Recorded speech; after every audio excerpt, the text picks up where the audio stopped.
पिछले कुछ दिनों से मैंने एपिसोड नहीं लोड कर पाया था। आज हम लोग भैंस की नस्लों का वर्गीकरण के बारे में अध्ययन करेंगे। पिछले एपिसोड में मैंने गाय के वर्गीकरण के बारे में आपको बताया था, और जो भी मेरे साथी टीजीटी पीजीटी की तैयारी कर रहे हैं उनके लिए भी अति महत्वपूर्ण है, और उससे कहीं ज़्यादा मेरे किसान भाइयों के लिए भी यह एपिसोड महत्वपूर्ण है। तो आइए आज हम भैंस की नस्लों के बारे में चर्चा करते हैं।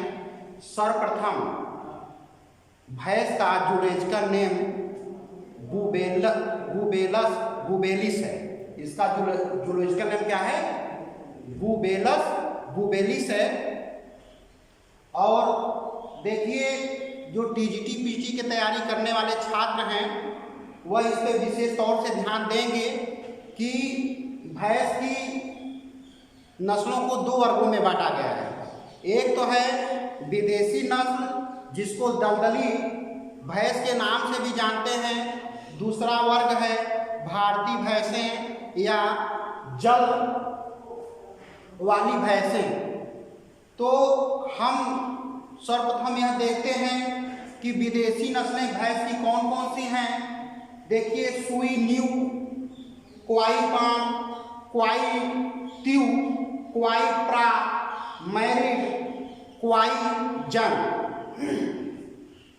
एवं मैनोफी, वेहरी, वायलेट, सैदी, सिन्हा, ब्राजील की लाल। यह जो है भैंस की विदेशी नस्लें हैं। अब पुनः हम फिर आते हैं भैंस की देसी नस्लें या भारतीय नस्लें या जल वाली भैंसें। इनको हम दो वर्गों में बांटते हैं। पहला वर्ग है भारी भैंस, और दूसरे वर्ग में आती हैं हल्की भैंसें। तो भारी भैंसों में मुर्रा है, नीली भैंस है और जफराबादी है। और हल्की भैंसों की नस्लों में मेहसाना, सूरती, नागपुरी, भदावरी, तराई, पंडरपुरी, कालाहांडी, टोडा, जेरांगी, मेडा, साउथ कनाडा। यह भारतीय नस्लें हैं जिनको दो वर्गों में बांटा गया था, हल्की भैंसें और भारी भैंसें। देखिए, जो टीजीटी पीजीटी की तैयारी करने वाले छात्र हैं या मेरे भाई हैं, उनसे मेरा यह निवेदन है कि इनसे आपको 5-6 प्रश्न बनते हैं। पहला पूछ लिया जाता है कि अब इसमें 4 ऑप्शन होंगे, 4 पशुओं के प्रजातियां होंगी। उनमें से पूछ लिया जाएगा कि यह भारतीय भैंस है कि विदेशी भैंस है। दूसरी बात, किस भैंस में कितना प्रतिशत वसा पाया जाता है। देखिए, भैंसों के दूध में वसा प्रतिशत जो होता है वह होता है 7 से 9%। कितना? 7 से 9%। सबसे ज़्यादा वसा जो है भदावरी भैंस में पाई जाती है। यह पूछ लिया जाता है कि किस भैंस की नस्ल में या किस भैंस के दूध में सबसे ज़्यादा वसा प्रतिशत पाया जाता है, तो वह है भदावरी भैंस, जिसमें 8 से 13% वसा पाई जाती है। अब आप यह देखिए कि फिर पूछ लिया जाता है कि सबसे ज़्यादा किस भैंस की प्रजाति दूध देती है। तो भैंस की प्रजाति मुर्रा भैंस की जो प्रजाति है सबसे ज़्यादा दूध देती है। पुनः प्रश्न बनता है कि किस भैंस की चमड़ी तांबे कलर की होती है या भूरी रंग की गांव में कहा जाता है। तो वह केवल 2 भैंसों की नस्लें हैं, एक है भदावरी, दूसरा है सुरती।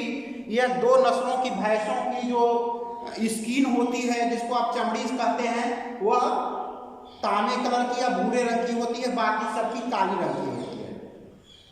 तो भैंस के दूध में वसा प्रतिशत 7 से 9%। सबसे ज़्यादा वसा प्रतिशत वह है भदावरी भैंस में। सबसे ज़्यादा दूध देने वाली भैंस की नस्ल है मुर्रा भैंस है। और इससे देखिए, जैसा मैंने आपको पिछले एपिसोड में भी बताया था कि भारत विश्व में सबसे ज़्यादा दूध उत्पादन करने वाला देश है। उसमें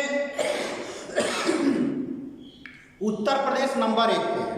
अब देखिए, सबसे जो दूध के उत्पादन होता है उसमें सबसे ज़्यादा शेयर या सबसे ज़्यादा योगदान भैंस का होता है। भैंस के दूध में वसा प्रतिशत भी सबसे ज़्यादा पाई जाती है। और आपको इस बात का और भी ध्यान देना है कि जैसे किसान भाइयों के लिए देखिए, जो भी आपके दूध का दाम जो डेयरी फार्म है उसमें आपके फैट प्रतिशत पे ही आपको उचित दाम मिलता है। तो सबसे ज़्यादा फैट प्रतिशत किस में पाया जाता है, तो वो भदावरी भैंस में पाया जाता है। तो आपको किस नस्ल की भैंस का पालन करना चाहिए, डेयरी फार्म में किस भैंसों को रखना चाहिए, तो भदावरी भैंस की रखेंगे तो उसमें वसा प्रतिशत ज़्यादा है। और यहाँ पे एक बात और देखना है कि हमें अधिक दूध, उद्देश्य जो होता है अधिक दूध उत्पादन करने वाली पशु को पालना है, तो भैंसों में मुर्रा भैंस का दूध उत्पादन सबसे ज़्यादा है।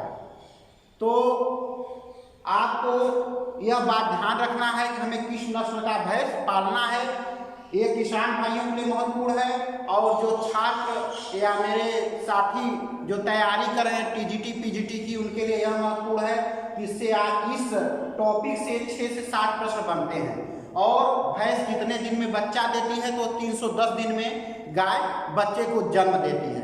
आगे आपको यह भी जानना चाहिए कि इसका कितने घंटे हीट होती है, कितने घंटे भैंस हीट पीरियड में रहती है, कब भैंस को जो है मेल से मिलाना चाहिए, कितने महीने में गर्भ धारण करती है। तो हम ये पिछले एपिसोड में गाय के, जब मैंने आपको गाय का वर्गीकरण बताया था तो उसमें सारी बातें मैंने डिटेल से बताया है। तो उस पिछले एपिसोड को आप देख लीजिए कि उसमें क्या क्या बताया गया कि कितने घंटे हीट में रहेंगी, कब ये मैच्योर होती हैं।